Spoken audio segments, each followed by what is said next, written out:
Good afternoon, everyone. This is Kevin Alt with Action Coach. Today we've got with us Scott, who's the owner of Vent Technology. Scott is a giver to the business community in so many ways. And Scott, I'll give you a minute to build a little runway upon what you do, who you are, your company, and what you do to lift up the business community. And also thank you for pouring in to this podcast series where we're sharing with business owners best practices and lessons learned from those who've gone before them. So those who are listening to this can stand on Scott's shoulders and go forward. So Scott, take it away. A little bit of background on your company. Yeah, I appreciate that. Well, I've got plenty of lessons learned. Started my business in January of 2015 as a one-man show. Have have learned a lot along the way. Have stubbed my toe, and have also had plenty of those moments of triumph and standing on the mountaintop. But you got to go through a lot of valleys to get there. We do two things in our business. We help companies implement CRM systems like Salesforce.com and HubSpot. And we also help companies automate the movement of data through integration. So you've got data in some line of business application, and it needs to get into your ERP. We come in and we help companies automate that process. So you're not spending your nights and weekends manipulating spreadsheets and praying and hoping that when you go to import that everything comes over the way that you intended for it to. Valuable service. There's a commercial out there that talks about the fact that data is the new gold. Indeed. We want to help get that controller, CFO, whoever that's burnt out. We want to get them to their kid's soccer game or whatever the kid's soccer game is for them. And you can't do that when you're chained to your desk because your systems aren't talking and sharing data in a way that's timely and accurate. You mentioned that you're up to 30 to 35 team members. What do you attribute your growth to, Scott? It's interesting when I started the business, and this mindset still exists, but we definitely didn't and still don't want to be all things to all people. But over time, we kept getting request after request after request for us to expand our offering and do just a little bit more than what we were doing. And after probably a year and a half of saying no, I finally realized that we were ignoring a market that really needed a solution that we were equipped to help. And so, for me, and I would venture to guess a lot of entrepreneurs that are self-funded, bootstrapping these businesses, hiring is one of the scariest things you do as an entrepreneur, especially those early hires, those first few hires. And so, as we expanded our offering to do more and more of this integration work, it has really just been a jet fuel for our growth. Well done. So as you look at your business, what makes Vent Technologies unique? There's a number of things. I would start with our culture, and I know culture seems cliche, it gets thrown around a lot, but being the son of a business leader myself, my dad talked to me early on about culture. You need to find when I was looking for jobs coming out of college, you need to find a company with a culture that matches your values, that is going to be the kind of environment that you're going to want to be in. And years ago, a few years after I started the business, I actually got to give a presentation in front of an industry group. And afterward, one of the attendees came up to me and he said, "Man, your story sounds like the story of our founder." And he said, "Our founder used to always say, I want to create the kind of company that I want to work for." And as soon as he said those words, it just clicked for me because it was the perfect articulation of what I'd had going in my mind, but couldn't quite put the words to. As a kid, my parents talked to us all the time, just drilled into our head the idea of the golden rule, that you treat other people the way you want to be treated. And so this idea of creating the kind of business that you want to create, that you want to work for is the application of that in the marketplace.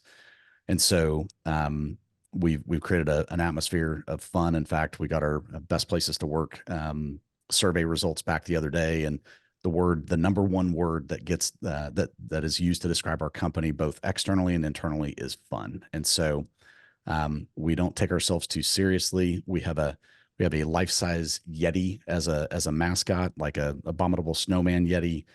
We're wearing shorts and flip-flops to the office, and we we really do take a very fun approach to work. So that's kind of the employee side.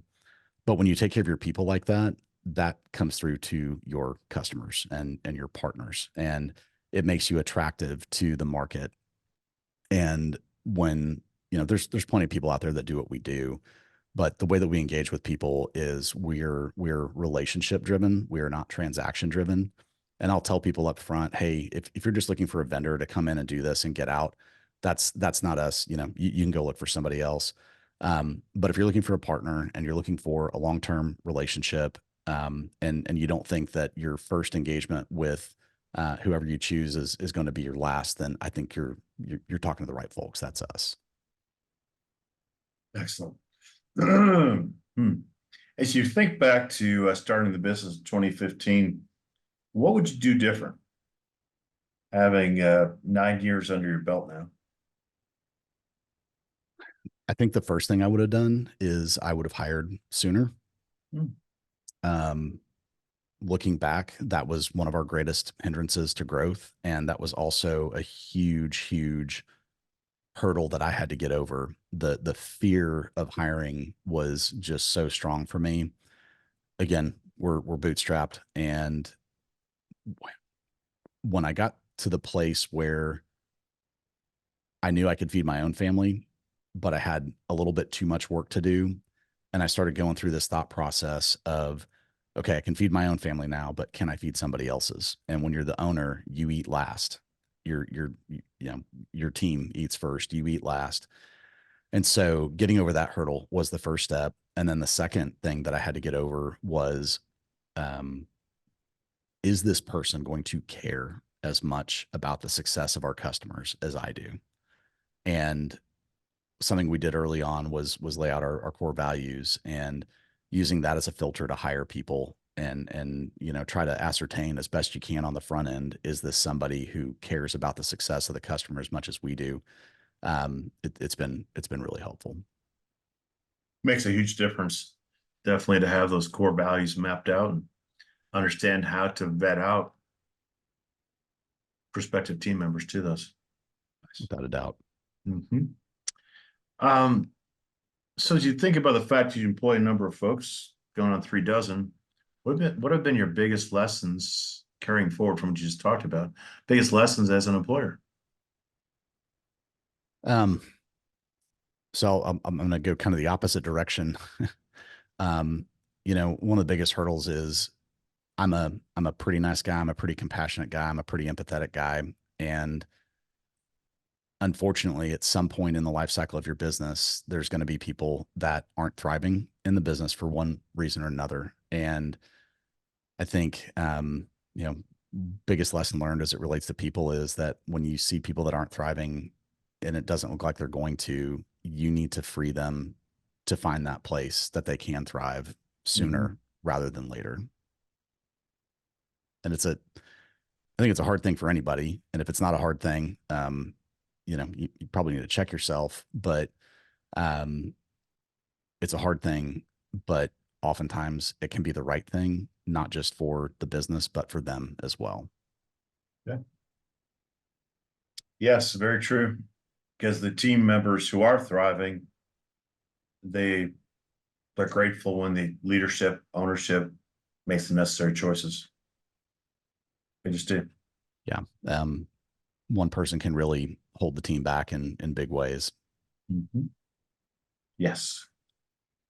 Very true. So as you look at the choice of employees, you're choosing and selecting employees, what are the key qualities or characteristics that you seek, Scott? So again, I mean, we've got these core values, and our number one core value is one team. And in a lot of firms that do the kind of work that we do, you succeed by stepping on other people. And I've never thought that was healthy. I've never understood why organizations work that way. And so, as a team, we're going to win together, we're going to lose together, but no matter what happens, we're going to do it together. We actually, we have an award that we give out once a quarter. It is the Chad Nelson One Team Award, and it is also known as the Golden Toilet Brush. And one day is probably about 2 years ago, as we're preparing for an event we were hosting. We just moved into our building. We put on this big grand opening, and I see Chad walk around the corner with a toilet brush in his hand. I said, Chad, what are you doing with a toilet brush? And he said, man, the restroom just wasn't clean enough. It wasn't how we would want to present ourselves to our guests. I'm going to go clean the toilet. And I said, Chad, no, you're not. I will go clean the toilet. And he wouldn't let me take it out of his hand. And so, like, this is a director in our company. This is a high level person that saw something and said, you know what, I'm not too good to scrub the toilet. And so we give I get emotional when I talk about it. We give the golden toilet brush at our quarterly summit, and it's a really cool thing. So yeah, people that have that one team mentality, we're going to do this together.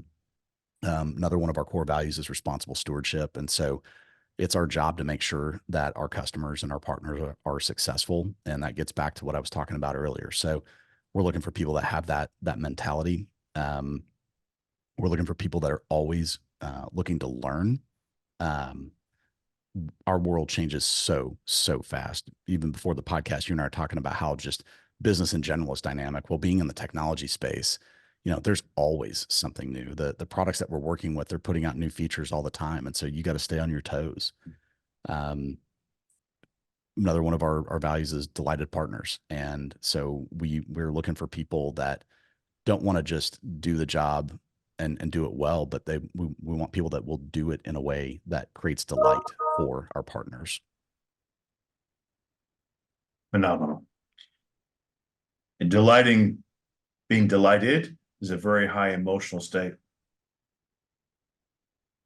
Very high emotional state. So Indeed. as you look at your personal life and balancing personal life with the needs of the business, any secrets that you could share with, or lessons learned, best practices you can share with the listeners? I read this somewhere like 6 months ago, and it really hit me. Balance is not something you achieve. Balance is something you're always doing. And you might be in balance for a moment. Like, think about the person that's walking that tightrope.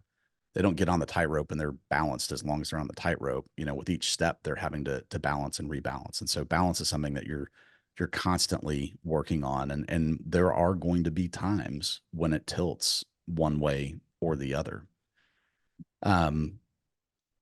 I learned something very early on in the business about myself. It typically takes me 3 to 4 days after I leave the office to really get out of work mode in my head anyway. And I've learned that if I do a working vacation, it's not a vacation. And I've learned that if I get to Tuesday or Wednesday of the week and I check my email, I will not be able to shut my mind back off until Saturday or Sunday. And by then the vacation's over, you're back in the office. And for me, I don't feel like I got a break. I don't feel like I got rested. And so early on, I started taking at least a week, at least twice a year, where I would literally delete my email app off my phone when I left the office. And that way, it kept me from that temptation to check in and see how things were going.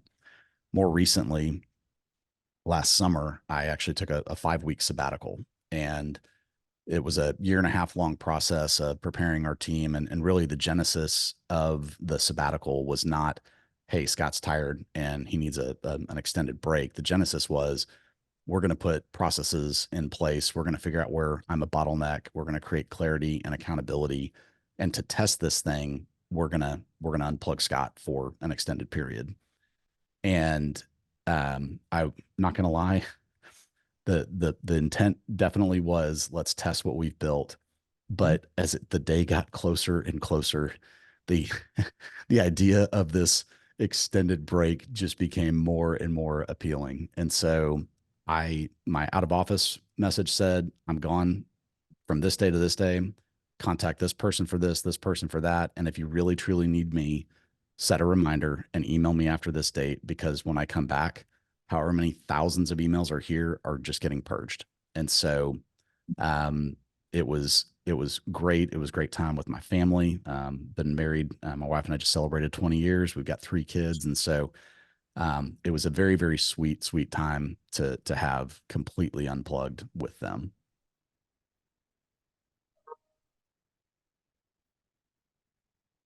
Kids remember the memorable moments that we create with them and share with them. That's what kids remember.